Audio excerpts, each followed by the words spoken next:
Break ನಂತರ ನಮ್ಮ ಬೆಂಗಳೂರಿಗೆ ಮತ್ತೆ ಸ್ವಾಗತ. ರಾಷ್ಟ್ರಕವಿ ಡಾಕ್ಟರ್ ಜಿಎಸ್ ಶಿವರುದ್ರಪ್ಪನವರ ಅಂತ್ಯ ಸಂಸ್ಕಾರಕ್ಕೆ ಸರ್ಕಾರ ಸಕಲ ಸಿದ್ಧತೆ ಮಾಡಿಕೊಂಡಿದೆ. ಇಂದು ಜೆಎಸ್ಎಸ್ ಅವರ ಎರಡನೇ ಮಗ ಡಾಕ್ಟರ್ ಶಿವಪ್ರಸಾದ್ ತಮ್ಮ ಪತ್ನಿ ಮತ್ತು ಮಗಳ ಜೊತೆಗೆ ಇಂಗ್ಲೆಂಡ್ನಿಂದ ಆಗಮಿಸಿದರು.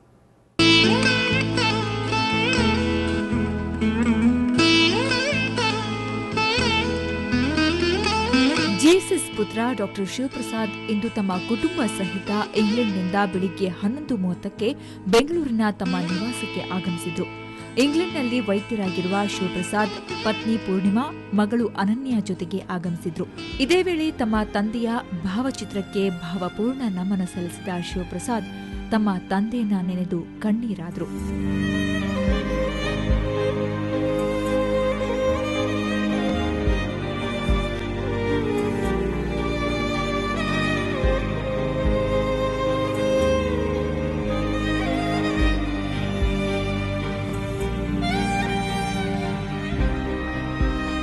ತಂದೆಯವರ ಸಾವು ನನಗೆ ದುಃಖಕರವಾಗಿ ತುಂಬಲಾರದ ನಷ್ಟವಾಗಿದೆ.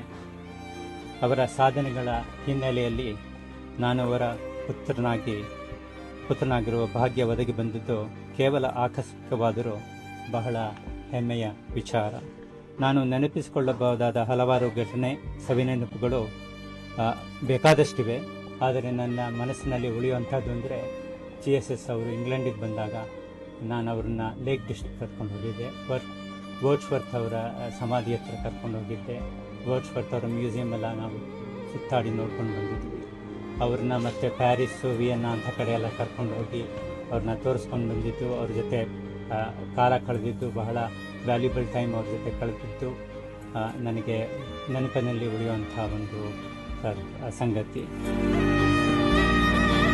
ಇದೇ ವೇಳೆ ಜಿಎಸ್ಎಸ್ ನಿವಾಸಕ್ಕೆ ಕೇಂದ್ರ ಸಚಿವ ವೀರಪ್ಪ ಮೊಯ್ಲಿ ಭೇಟಿ ಕೊಟ್ಟು ಕುಟುಂಬ ವರ್ಗಕ್ಕೆ ಸಾಂತ್ವನ ಹೇಳಿದರು. ಜಿಎಸ್ಎಸ್ ಹೆಸರಲ್ಲಿ ಸ್ಮಾರಕ ನಿರ್ಮಾಣ ಮಾಡುವ ಕುರಿತು ಸಿಎಂ ಜೊತೆಗೆ ಚರ್ಚಿಸುವುದಾಗಿ ತಿಳಿಸಿದರು.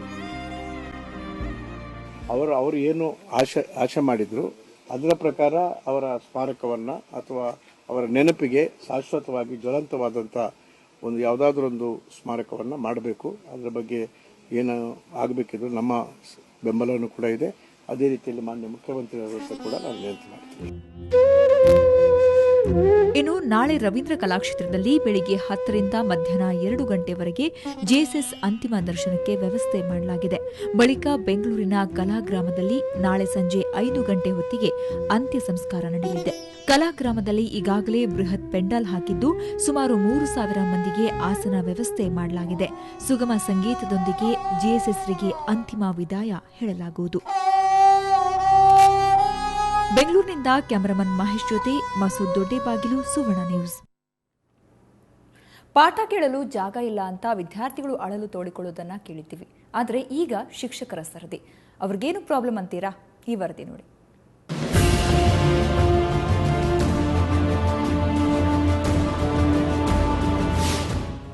ಒಬ್ಬರ ಪಕ್ಕ ಒಬ್ಬರು ಕುಳಿತು ವ್ಯಾಲ್ಯೂಯೇಷನ್ ಮಾಡ್ತಿರೋದು ಬೆಂಗಳೂರು ಸೆಂಟ್ರಲ್ ಕಾಲೇಜಿನಲ್ಲಿ.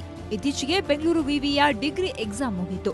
ಇದೇ ಮೊದಲ ಬಾರಿಗೆ ಎಲ್ಲಾ ಕಾಲೇಜುಗಳ ಮೌಲ್ಯಮಾಪನವನ್ನ ಸೆಂಟ್ರಲ್ ಕಾಲೇಜು ಒಂದರಲ್ಲೇ ಮಾಡಲಾಗ್ತಿದೆ. ಹೀಗಾಗಿ ಎಲ್ಲಾ ಶಿಕ್ಷಕರು ಇಕ್ಕಟ್ಟಿನಲ್ಲೇ ಕುಳಿತು ಪೇಪರ್ ವ್ಯಾಲ್ಯೂಯೇಷನ್ ಮಾಡುವಂತಾಯಿತು.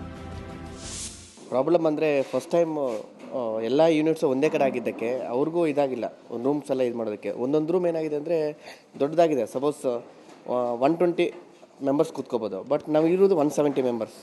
ಸೊ ಏನಾಗಿದೆ, 40 ಮೆಂಬರ್ಸ್ ಇನ್ನೊಂದು ರೂಮ್ ಆಗ್ತಾ ಇದ್ದಾರೆ. ಸೊ ನೆಕ್ಸ್ಟ್ ಟೈಮ್ ಎಲ್ಲ ಸರಿ ಮಾಡ್ತಾ ಅಂತ ಹೇಳ್ತಾ ಇದ್ದಾರೆ. ಬಟ್ ಈ ಸಲ ಸ್ವಲ್ಪ ಇಕ್ಕಟ್ಟಾಗಿದೆ.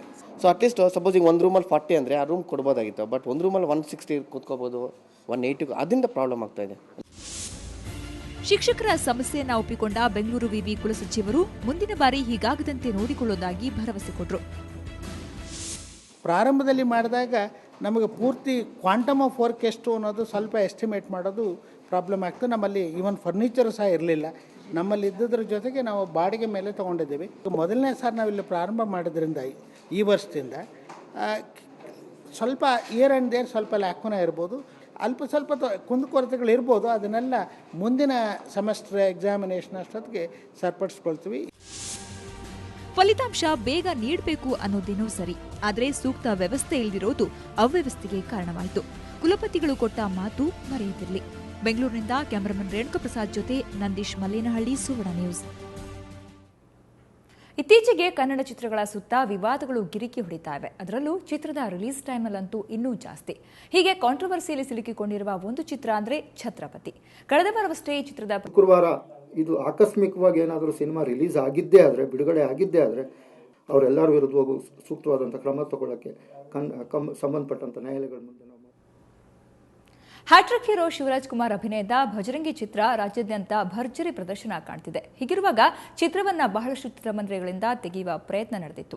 ಆದರೆ ಶಿವರಾಜ್ ಕುಮಾರ್ ಮಧ್ಯಸ್ಥಿಕೆಯಲ್ಲಿ ಈ ಯುದ್ಧ ಸುಖಾಂತ್ಯ ಕಂಡಿದೆ.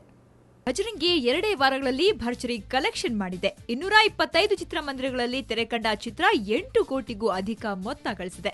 ಹೀಗಿರುವಾಗ ಭಜರಂಗಿಯನ್ನ ಕೆಲ ಥಿಯೇಟರ್ಗಳಿಂದ ಎತ್ತಂಗಡಿ ಮಾಡೋ ಪ್ರಯತ್ನ ನಡೆದಿತ್ತು.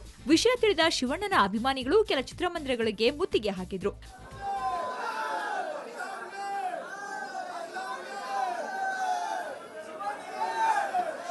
ನಾವು ಗೋವರ್ಧನ ಹೆಂಗೆ ಕಂಟಿನ್ಯೂ ಇದೆ, KR ಪುರಂ ಕೃಷ್ಣದಲ್ಲಿ ಕಂಟಿನ್ಯೂ ಇದೆ. ಅಲ್ಲಿ ಹುಡುಗರು ಆಲ್ರೆಡಿ ಕೃಷ್ಣದಲ್ಲಿ ಹೋಗಿ ಗಲಾಟೆ ಮಾಡಿ ಎಲ್ಲ ಇದು ಮಾಡಿದ್ದಾರೆ. ಟೋಟಲ್ ನಮ್ಮ ಟೀಮ್ ಎಲ್ಲ ಫುಲ್ಲು ಇದಾಗಿ ಏನೋ ಒಂಚೂರು ಇದಾಗಿದ್ರು ಕೂಡ ಮುಂದಿನ ದಿನದಲ್ಲಿ ನಾವು ಭಾಳ ಹೋರಾಟ ಮಾಡ್ತಾಯಿದ್ದೋ. ಅಪ್ಪಿತಪ್ಪಿ ಈಗಲೂ ಕೂಡ ಎಚ್ಚರಿಕೆ ಕೊಡ್ತಾಯಿದ್ವಿ. ಇಲ್ಲಿ ಕಣ್ಣು ಮಾತಾಡಿ ನಾಳೆ ದಿನ ಕೊಟ್ಟರೆ ನಾಳೆ ಟ್ಯಾಕಿಸ್ ಮುಂದೆ ಆಗಲಿ ಸುಟ್ಟಾಕ್ಬಿಡ್ತೀವಿ ಅಂತ ಹೇಳೋಕ್ಕೆ ಎಚ್ಚರಿಕೆ ಕೊಡ್ತಾಯಿದ್ವಿ. ನಾವು ಕನ್ನಡ ಮಂದಿರಗಳಿಗೆ ಕಿತ್ತಾಡೋದು ಬೇಡ ಅಂತೇಳಿ ಶಿವರಾಜ್ ಕುಮಾರ್ ಒಂದು ಒಳ್ಳೆಯ ಸಲಹೆಯನ್ನು ಕೊಟ್ಟು KR ಪುರಂ ಕೃಷ್ಣನ ಸಂಪೂರ್ಣವಾಗಿ ನಮ್ಗೆ ಉಳಿಸ್ಕೊಳ್ತಾ ಗರುಡಾಚಾರ್ಪಳ್ಯ ವಿಜಯಲಕ್ಷ್ಮಿನ ಅವ್ರ ಸಿನಿಮಾಗೆ ಬಿಟ್ಕೊಡೋದು ರೀತಿಯಲ್ಲಿ ಶಿವರಾಜ್ ಕುಮಾರ್ ಅವರು ಒಂದು ಸೂತ್ರನ ಕಂಡಿಡಿದು ಇದನ್ನು ಯಾವುದೇ ರೀತಿ ತೊಂದರೆ ಇಲ್ಲದಂಗೆ ಸಾಲ್ವ್ ಮಾಡಿಕೊಟ್ಟಿದ್ದಾರೆ ಸರ್. ಇದೇ ಖುಷಿಯಲ್ಲಿ ಇದೇ ತಿಂಗಳ 27, 28 ಹಾಗೂ 29ರಂದು ಭಜರಂಗಿ ತಂಡ ರಾಜ್ಯಾದ್ಯಂತ ವಿಜಯ ಯಾತ್ರೆ ಹಮ್ಮಿಕೊಂಡಿದೆ. ಭಜರಂಗಿ ಚಿತ್ರ ಫಸ್ಟು ವಿಜಯ ಯಾತ್ರೆ ದಾವಣಗೆರೆಯಿಂದ ಸ್ಟಾರ್ಟ್ ಮಾಡ್ತಾ ಇದ್ದೀವಿ. ಮಧ್ಯ ಕರ್ನಾಟಕ ಯಾವ್ದು ನಮ್ಮದು ಸೆಂಟಿಮೆಂಟ್ ಒಂದು ಮೈಲಾರಿನೂ ಅಲ್ಲಿಂದನೇ ಮಾಡಿದ್ವಿ. ಅದೇ ರೀತಿ ಇದನ್ನು ದಾವಣಗೆರೆಯಿಂದ ಶುರು ಮಾಡಿ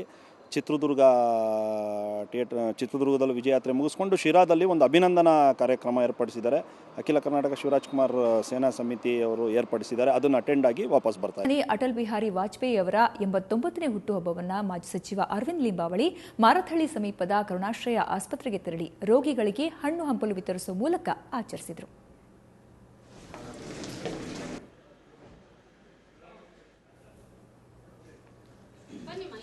ಮಾಜಿ ಪ್ರಧಾನಿ ಅಟಲ್ ಬಿಹಾರಿ ವಾಜಪೇಯಿ ಅವರ 89ನೇ ಹುಟ್ಟುಹಬ್ಬವನ್ನು ಮಾಜಿ ಸಚಿವ ಅರವಿಂದ್ ಲಿಂಬಾವಳಿ ಮಾರಥಹಳ್ಳಿ ಸಮೀಪದ ಕರುಣಾಶ್ರಯ ಆಸ್ಪತ್ರೆಗೆ ತೆರಳಿ ರೋಗಿಗಳಿಗೆ ಹಣ್ಣು ಹಂಪಲು ವಿತರಿಸುವ ಮೂಲಕ ಆಚರಿಸಿದರು.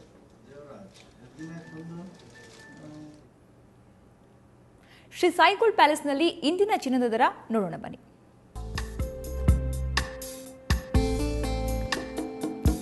22 ಕ್ಯಾರೆಟ್ ಚಿನ್ನದ ದರ 10 ಗ್ರಾಂಗೆ 27,990 ರೂಪಾಯಿ. ನೆನೆ ದರಕ್ಕೆ ಹೋಲಿಸಿದರೆ 22 ಕ್ಯಾರೆಟ್ ಚಿನ್ನದ ಬೆಲೆಯಲ್ಲಿ 100 ರೂಪಾಯಿ ಏರಿಕೆಯಾಗಿದೆ.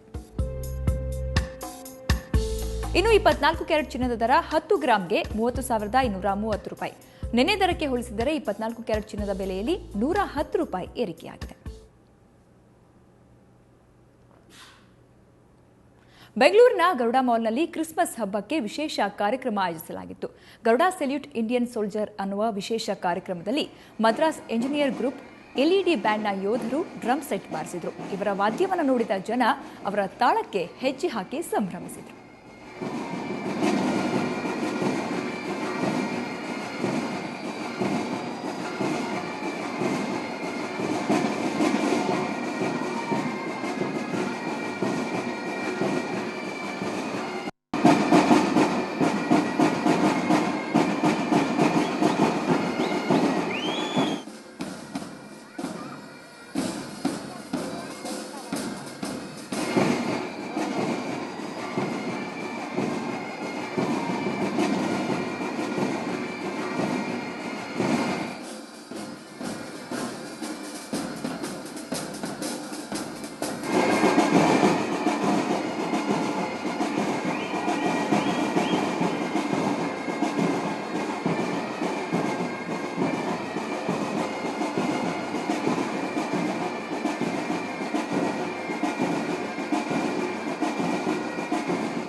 ಕ್ರಿಸ್ಮಸ್ ಸಂಭ್ರಮ ಇಂದು ಎಲ್ಲೆಡೆ ಮನೆ ಮಾಡಿತ್ತು. ಕೇಕ್ ಇಲ್ಲದೆ ಈ ಹಬ್ಬ ಪೂರ್ತಿ ಆಗೋಕೆ ಅನುಮಾನ.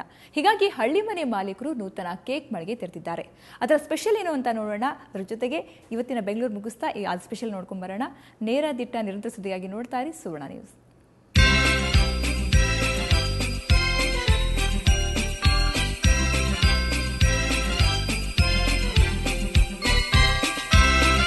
Palm cake, stollen bread, Italian eggless plum cake, cherry cupcake, plum pudding, ಅಬ್ಬಬ್ಬಾ ಒಂದಾ ಎರಡ ಬಾಯಲ್ಲಿ ನೀರೂರಿಸೋ ಕೇಕ್ಗಳು.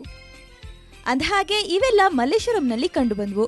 ಸಿಲಿಕಾನ್ ಸಿಟಿಯಲ್ಲಿ ಫೇಮಸ್ ಆಗಿರುವ ಹಳ್ಳಿ ಮನೆಯವರು ಹೋಟೆಲ್ ಜೊತೆಗೆ ಸ್ಪೆಷಲ್ ಕೇಕ್ಗಳನ್ನು ತಯಾರಿಸ್ತಿದ್ದಾರೆ. ಈ ಕ್ರಿಸ್ಮಸ್ಸು ನ್ಯೂ ಇಯರ್ ಟೈಮಲ್ಲಿ ಸೆಲೆಬ್ರೇಷನ್ ಟೈಮ್ ಇದು. ಸೊ ಸೆಲೆಬ್ರೇಷನ್ನ ಕೇಕಿಂದ ಮಾಡೋಣ ಅಂತ ಒಂದು ದೃಷ್ಟಿಯಿಂದ ಎಲ್ಲರೂ ಕೇಕ್ ಇಟ್ಕೊಂಡು ಮಾಡ್ತಾರೆ. ಸೊ ಕೇಕ್ ಫೆಸ್ಟಿವಲ್ ಮಾಡೋಣ. ಒಂದು 100 ವೆರೈಟಿ ಕೇಕ್ಸು. ಇವಾಗ ನಮ್ಮ ಬೇಕ್ರಿ ವರ್ಲ್ಡಲ್ಲಿ ಈಗ ಇಟಾಲಿಯನ್ ಕೇಕ್ಸು, ಫ್ರೆಂಚ್ ಕೇಕ್ಸು, ಆ ಥರ ಡಿಫ್ರೆಂಟ್ ಯುರೋಪಿಯನ್ ಟೆಕ್ನಾಲಜಿ ಯೂಸ್ ಮಾಡ್ಕೊಂಡು ಮಾಡಿರೋ ಕೇಕ್ಸ್ ಎಲ್ಲ ಮಾಡಿದ್ದೀವಿ. ಸೊ ಅದೊಂದು ಡಿಸ್ಪ್ಲೇ ಮಾಡೋಣ, ಗ್ರಾಹಕರಿಗೆ ತೋರಿಸೋಣ ಅನ್ನೋ ದೃಷ್ಟಿಯಿಂದ ಕೇಕ್ ಫೆಸ್ಟಿವಲ್ ಮಾಡ್ತಾ ಇದ್ದೀವಿ. ಬೇಕರಿ ವರ್ಲ್ಡ್ ಎಂಬ ಹೆಸರಿನಲ್ಲಿ ಆರಂಭವಾಗಿರುವ ಈ ಮಳಿಗೆಯನ್ನು ದಿನೇಶ್ ಗುಂಡೂರಾವ್ ಉದ್ಘಾಟನೆ ಮಾಡಿದರು. ಇವತ್ತು ಇಲ್ಲಿ ನಮ್ಮ ಹಳ್ಳಿ ಮನೆಯವರು ಬೇಕ್ರಿ ವರ್ಲ್ಡ್ ಅಂತ ಹೊಸ ಒಂದು ಈ ಬೇಕ್ರಿ ಒಂದು ಶಾಪನ್ನು ಉದ್ಘಾಟನೆ ಈಗ ತಾನೇ ಮಾಡಿದ್ದೇವೆ. ಬಹಳ ಚೆನ್ನಾಗಿದೆ. ತುಂಬ ಒಳ್ಳೆಯ ರುಚಿಕರವಾದಂಥ ಕೇಕ್ಗಳು ಮತ್ತು ಬೇರೆ ಬೇರೆ ಈ ಏನು ಸ್ನ್ಯಾಕ್ಸ್ ಥರ ಸಿಗ್ತಕ್ಕಂಥ ಒಂದು ಒಳ್ಳೆಯ ಒಂದು ಅಂಗಡಿಯನ್ನು ಮಲ್ಲೇಶ್ವರಂ ಕ್ಷೇತ್ರದ ಈ ಒಂದು ಭಾಗದಲ್ಲಿ ಇರಲಿಲ್ಲ ನನ್ನ ಪ್ರಕಾರ. ಆದ್ದರಿಂದ ಇವತ್ತು ಖಂಡಿತವಾಗಿಯೂ ಇದರಲ್ಲಿ ವೆಜಿಟೇರಿಯನ್ನೂ ಇದೆ, ನಾನ್ ವೆಜಿಟೇರಿಯನ್ನೂ ಇದೆ. ಅದರಿಂದ ಎಲ್ರಿಗೂ ಕೂಡ ಎಲ್ಲ ರೀತಿಯ ಗ್ರಾಹಕರಿಗೆ ಅನುಕೂಲ ಆಗ್ತಕ್ಕಂಥ ಒಂದು ಅಂಗಡಿಯನ್ನು ಇವತ್ತು ಓಪನ್ ಮಾಡಿದ್ದಾರೆ. ಕೇಕ್ ತಯಾರಿಕೆಗೆ ವಿದೇಶದಿಂದಲೂ ಕೇಕ್ ಮೇಕಿಂಗ್ ಮಿಷಿನ್ಗಳನ್ನು ಆಮದು ಮಾಡಿಕೊಳ್ಳಲಾಗಿದೆ. ಹೀಗಾಗಿ ಕಡಿಮೆ ದರದಲ್ಲಿ ಉತ್ತಮ ವೆರೈಟಿ ಕೇಕ್ಗಳು ಒಂದೇ ಮಳಿಗೆಯಲ್ಲಿ ಸಿಗುತ್ತವೆ.